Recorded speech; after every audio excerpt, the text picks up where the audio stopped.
ನಮಸ್ಕಾರ. ನ್ಯೂಸ್ ಟೈಮ್ಗೆ ಸ್ವಾಗತ. ಕರ್ನಾಟಕ ಬಜೆಟ್ 2025 ಕುವೆಂಪು ಪದ್ಯದೊಂದಿಗೆ ಬಜೆಟ್ ಮಂಡನೆ ಆರಂಭ. 4,09,000 ಕೋಟಿ ಗಾತ್ರ. ಕರ್ನಾಟಕ ಬಜೆಟ್ 2025-26 ಮಂಡನೆಗೆ ಕ್ಷಣಗಣನೆ ಶುರುವಾಗಿದೆ.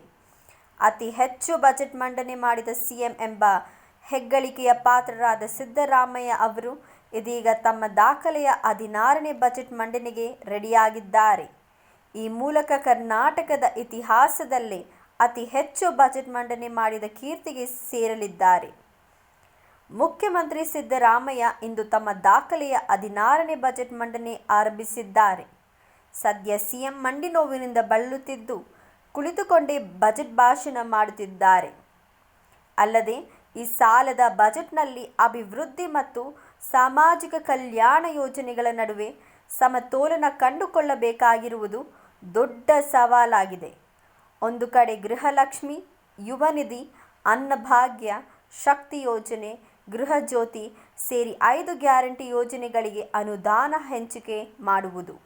ಇನ್ನೊಂದೆಡೆ ಮೂಲಸೌಕರ್ಯ ಅಭಿವೃದ್ಧಿಯನ್ನು ಖಚಿತಪಡಿಸಿಕೊಳ್ಳಲು ಸಾಲ ಪಡೆಯುವ ಅನಿವಾರ್ಯ ಕಂಡುಬಂದಿದೆ. ಹಾಗಾದರೆ ಈ ಬಾರಿಯ ಬಜೆಟ್ನಲ್ಲಿ ಏನೇನಿರುತ್ತೆ?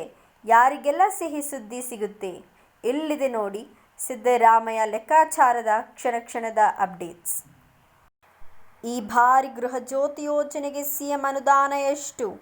ಬಜೆಟ್ನಲ್ಲಿ ಇಂಧನ ಇಲಾಖೆಗೆ ಸಿಕ್ಕಿದ್ದೇನು? ಈ ಬಾರಿಯ ಬಜೆಟ್ನಲ್ಲಿ ಸಿಎಂ ಸಿದ್ದರಾಮಯ್ಯ ಅವರು ಗೃಹ ಜ್ಯೋತಿ ಯೋಜನೆಗೆ 10,100 ಕೋಟಿ ಮೀಸಲು ನೀಡಿದ್ದಾರೆ. ಪ್ರಸರಣ ಜಾಲದ ಬಲವರ್ಧನೆಗಾಗಿ 115 ಹೊಸ ಉಪಕೇಂದ್ರಗಳು ಹಾಗೂ ಗಂಗಾ ಕಲ್ಯಾಣ ಯೋಜನೆಯಡಿ 25,971 ಬೋರ್ವೆಲ್ ವಿದ್ಯುದೀಕರಣದ ಗುರಿ ಹೊಂದಲಾಗಿದೆ. ಗ್ರಾಪಂ ಬೀದಿ ದೀಪಗಳ ವಿದ್ಯುತ್ ಬಿಲ್ ತಗ್ಗಿಸಲು ಪೇಸ್ ವೈರ್ ಹಾಗೂ ಇಂಧನ ಶೇಖರಣೆಗಾಗಿ ಕೆಪಿಟಿಸಿಎಲ್ ಮೂಲಕ 7 ಸಬ್ ಸ್ಟೇಷನ್ ನಿರ್ಮಾಣ. 1,846 ಕೋಟಿ ವೆಚ್ಚದಲ್ಲಿ ಬ್ಯಾಟರಿ ಶಕ್ತಿ ಶೇಖರಣಾ ವ್ಯವಸ್ಥೆಗೆ ಬಜೆಟ್ನಲ್ಲಿ ಒತ್ತು ನೀಡಲಾಗಿದೆ. ಹಿಂದುಳಿದ ವರ್ಗಗಳ ನಿಗಮಗಳಿಗೆ 422 ಕೋಟಿ ಮೀಸಲು. ಜೈನ್, ಬೌದ್ಧ, ಸಿಖ್ ಸಮುದಾಯದ ಅಭಿವೃದ್ಧಿಗೆ 100 ಕೋಟಿ ರೂಪಾಯಿ ಅನುದಾನ. ಬಿಸಿಯೂಟ ಯೋಜನೆಯಡಿ 16,347 ಶಾಲೆಗಳಿಗೆ ಅಗತ್ಯ ಪಾತ್ರೆ ಪರಿಹಾರ ನೀಡಲಾಗಿದೆ. ರಾಜ್ಯದ ಶಾಲೆ ಕಾಲೇಜುಗಳಿಗೆ ಹೊಸ ಕೊಠಡಿ ಹಾಗೂ ಶೌಚಾಲಯಗಳ ನಿರ್ಮಾಣ ಮತ್ತು ದುರಸ್ತಿಗಾಗಿ 725 ಕೋಟಿ ರೂಪಾಯಿಗಳನ್ನು ಮಂಜೂರು ಮಾಡಲಾಗಿದೆ. ಕಂಬಳ ಎತ್ತಿನ ಬಂಡಿ ಓಟ, ಮಲ್ಲಕಂಬ ಕ್ರೀಡೆಗಳಿಗೆ ವಿಶೇಷ ಉತ್ತೇಜನ. ಕೆಲವು ಆಯ್ದ ಜಿಲ್ಲಾ ಕ್ರೀಡಾಂಗಣಗಳಲ್ಲಿ ಶೂಟಿಂಗ್ ರೇಂಜ್ ನಿರ್ಮಾಣಕ್ಕೆ 3 ಕೋಟಿ ರೂಪಾಯಿ ಅನುದಾನ ನೀಡಲಾಗುವುದು. ಗ್ರಾಮೀಣ ಕ್ರೀಡೆಗಳಾದ ಕಂಬಳ, ಎತ್ತಿನ ಬಂಡಿ ಓಟ ಮತ್ತು ಮಲ್ಲಕಂಬ ಕ್ರೀಡೆಗಳಿಗೆ ವಿಶೇಷ ಉತ್ತೇಜನ ನೀಡಲಾಗುವುದು. ಮೈಸೂರಿನಲ್ಲಿ ಕುಸ್ತಿ, ವಾಲಿಬಾಲ್ ಮತ್ತು ಖೋ-ಖೋ ತರಬೇತಿಗಾಗಿ ಅಕಾಡೆಮಿ ಸ್ಥಾಪನೆಗೆ 2 ಕೋಟಿ ರೂಪಾಯಿ ನೆರವು ನೀಡಲಾಗುವುದು. ನಿವೃತ್ತ ಕುಸ್ತಿಪಟುಗಳ ಮಾಸಾಸನ ಹೆಚ್ಚಿಸಲಾಗುವುದು. ಅಂತಾರಾಷ್ಟ್ರೀಯ ಮಟ್ಟದಲ್ಲಿ ಭಾಗವಹಿಸಿದ ಕುಸ್ತಿಪಟುಗಳಿಗೆ 6,000, ರಾಷ್ಟ್ರ ಮಟ್ಟದಲ್ಲಿ ಭಾಗವಹಿಸಿದವರಿಗೆ 5,000 ಮತ್ತು ರಾಜ್ಯ ಮಟ್ಟದ ಕುಸ್ತಿಪಟುಗಳಿಗೆ 4,500 ರೂಪಾಯಿ ಮಾಸಾಸನ ನೀಡಲಾಗುವುದು. ಕಲ್ಯಾಣ ಕರ್ನಾಟಕ ಮಂದಿಗೆ ಗುಡ್ ನ್ಯೂಸ್.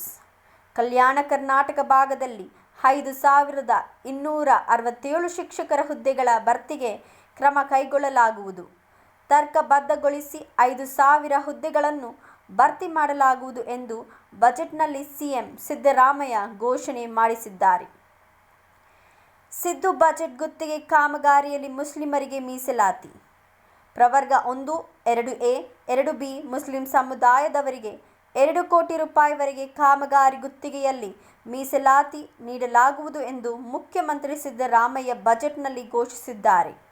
ಕೈಗಾರಿಕಾ ಪ್ರದೇಶ ಭೂಮಿ ಹಂಚಿಕೆಯಲ್ಲೂ ಪ್ರವರ್ಗ 1, 2A ಜತೆ 2B ಮುಸ್ಲಿಂಗೆ 20% ಮೀಸಲಾತಿ ಘೋಷಿಸಿದ್ದಾರೆ.